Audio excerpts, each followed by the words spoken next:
odayaasha aniga waxaan ku dooranayo shirkoodan iska jeclaa odayaasha aniga oo heli kara oday 80 jir dheemanka lagu heeyo ku dhex jiro ma heli doono wiil 20 jir qalanjadan quruxda badan u jeedaan xoolaheeda waxa iska leenin oday oo 80 jir fadlan muuqaalka ii sheer garay galmudug waxa iska soo daba dhacaya dhacdooyinka cajiibka ah ee laga soo warinayay deegaanadaasi haddii aad maqli jirtay gabar lagu qasbay oday ama nin da ah in ay guursato daawada waxaan hadda ku hayaa gabar iyadu dalbanaysa nin da ahaan ka weyn oo ciroolo ah si ay nolosha ula qaybsato gabdhaha hadda muuqaalkan daawanaya aniga waxay ila tahay inaan ka aqli badanahay sababtoo ayka habeen walba dhooc 20 jir la hadlaan oo ciyaalsiya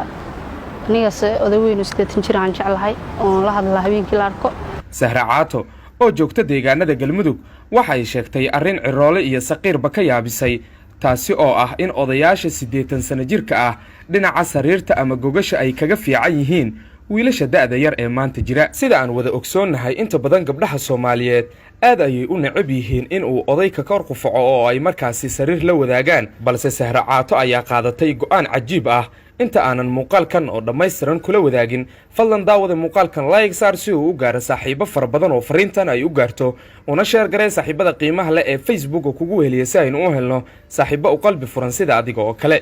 ilaa aan shaqaansiga bilaabay ilaa hadda waxaan jeclahay inaan oday 80 jir aan guursado oo nolol la wadaago waana la wadaagi doonaa insha Allah rajaynayo aniga jimco walba odayga 80 sano jir waan wada lahaay beer dalxiisan tagi lahayn sawiraan soo wada gali lahayn aniga odayga 80 sano jir hadii aan guursado magaalada afkas waa qacanta ku dhigan la mar la saash hadii soo fiiriyaan waxa ay galaniga dad qof walba jacaylaani odayga 80 jirkaan jeclaa macnahay Sahra Caato oo ku nool deegaanada galmudug ayaa sheegtay in aanay doonayn guursanayna nin da'diisa ka hooseysa 80 sano waa arrin la yaab leh waxay sheegtay in wiilasha yaryar aanay jacayl iyo naxariis waxba ka aqoon oo ay iyadu si gaar ah uga hesho odayaasha waaweyn ee ciroolayaasha ah iyadoo xustay in odayaasha ay shirkooda jeceshahay magacay waa Sahra Kuweyn waxaan joogaa degmada Gurceel waxaan gabadh ugu caateysan degmada Gurceel mustaqbalka waxaan jeclaan lahay nin oday 80 jir inaan guursado aniga odayaashu way naxariis badan yihiin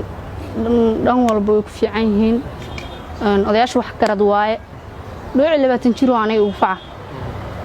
mudoonayo Soomaalida hore wuxuu ugu mahmaaday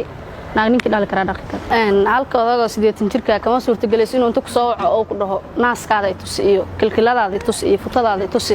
kama suurtagelayso laakiin wiilka 20 jirka inta ku soo waco wuxuu ku leeyahay asagoon xitaa wax wajiga ka leeyaan la arkin naasahaada ay tusi iyo video ii soo diray horta badan dadku waxay dhahaan odayaashu dhanka sariirta kuma fiicna balse aniga waxaan aaminsanahay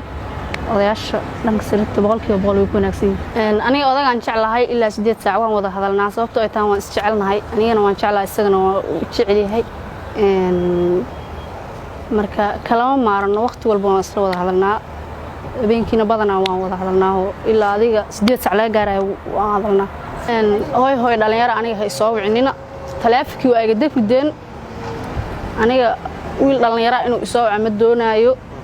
halka oday 80 jirka oo jecelaha iga badan aniga oo heli kara oday 80 jir dheemanka lagu heeyo ku dhex jiro ma heli doono wiil 20 jir qalanjadan quruxda badan u jeedaan xoolaheeda waxa iska leenin oday oo 80 jir fadlan muuqaalka ii sheer garay